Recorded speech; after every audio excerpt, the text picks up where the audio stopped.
J'ai écrit l'intégralité de l'histoire, les 3 tomes. Je les ai écrits lors d'un pèlerinage au Japon, parce que à la fin de Hoko, je suis parti 3 mois avec ma famille, une petite partie de ma famille, visiter ce sublime pays. Et donc pendant que j'étais là-bas, j'écrivais donc déjà un voyage vers le Mexique.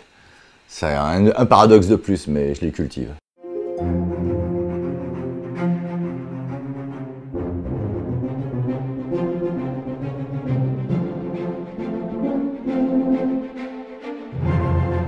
Le storyboard, c'est vraiment le moment charnière du passage de ce qu'on a théorisé à l'image. Là, en l'occurrence, il m'a pris à peu près 9 mois sur le premier album, parce qu'il y avait plein de choses à régler, plein. Il a été très compliqué à faire. Très intéressant, mais très compliqué. Et là, voilà, là on est sur tout le storyboard et les pages qui sont finies après, qui viennent petit à petit se mettre dedans. Et là, je pense que si on retire la page qui est faite, parce que celle-là, elle est faite, et ben on retrouve le storyboard en dessous. Et lorsque j'ai fini ma planche, je l'imprime, je pose les zones d'ombre qui sont des indications pour la couleur, et je sais à peu près où j'en suis, quoi, comme ça. Donc là, c'est tout le fil conducteur. C'est au moment du storyboard où vraiment je trouve que les personnages ont commencé à prendre vraiment leur forme et leur cohérence graphique. Ce que je suis en train de faire là depuis 1 an, c'est que je redessine tout avec ma table lumineuse. Hein. C'est-à-dire que par exemple là, en dessous, c'est le storyboard que j'ai agrandi et qui va me servir donc de colonne vertébrale une fois de plus.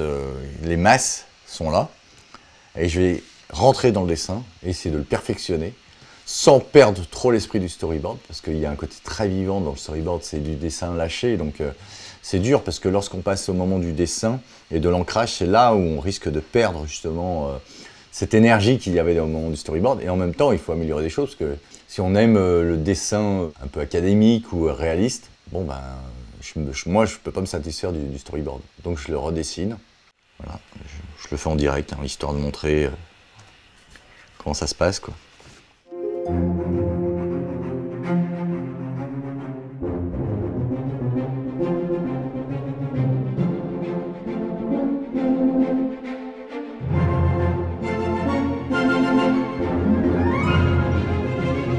Je pose les ombres, on discute de l'ambiance générale de la planche, donc on règle tous les problèmes techniques qu'on peut rencontrer, et Sophie se lance sur les couleurs.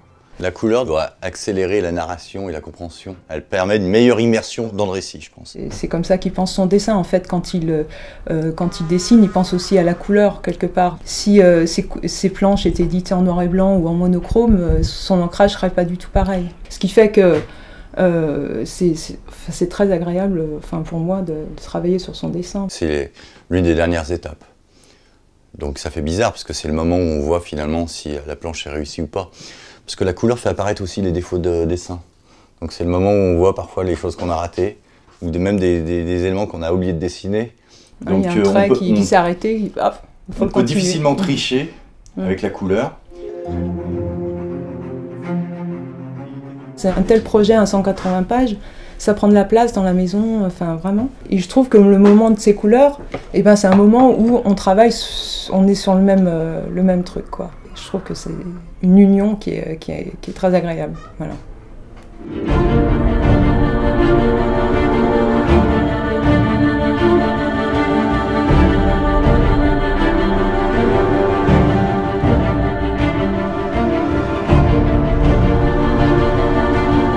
Dès que j'aurai fini le premier album, je prendrai une semaine de repos bien mérité. Mais très rapidement, je me poserai derrière mon écran, je réglerai les petits problèmes techniques encore de scénario et je me lancerai sur le deuxième album au niveau du storyboard. Je pense que ça ira plus vite que le premier, justement. Voilà, en espérant mettre, je sais pas, 2 ans pour le deuxième album.